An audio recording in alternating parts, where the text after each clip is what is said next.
Hello guys, welcome to my mini vlog. I hope हजुरहरू सन्चै हुनुहुन्छ होला। म पनि एकदम सन्चै छु।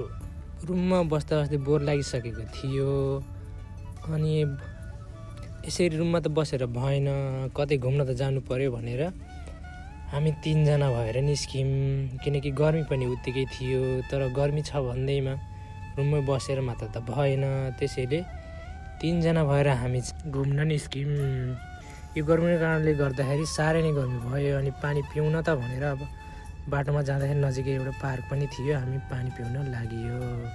हामी पानी पिइसकेपछि हामी त्यहाँको पार्कमा घुमेर हामी अब चैतरा मार्केटतिर लाग्न थालियो। एकदमै यो पार्कमा चाहिँ ढुङ्गाहरू अनि हरियाली पनि एकदमै थियो। अनि हामी चाहिँ त्यहाँबाट निस्क्यौँ। अनि बाटोमा निस्किँदै गर्दाखेरि बाटोभरि फुलहरू पनि राम्रोसँग फुलिसकेको थियो। अनि हामी चैतरा मार्केटबाट पनि यता छिरेर हेर्दाखेरि एकदमै यहाँको नजारा एकदमै राम्रो थियो।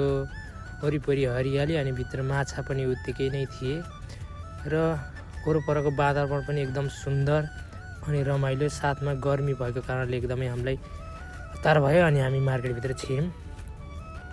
हामीलाई मार्केटभित्र छिरिसकेपछि एकदमै शीतलको अनुभूति भयो, किनकि त्यहाँ त एसी थियो। अनि हामी मार्केटभित्र छिरेर त्यहाँ सब्जीहरू फलफुलहरू हामी अवलोकन गरेर अनि त्यहाँ फुलहरू पनि रहेछ।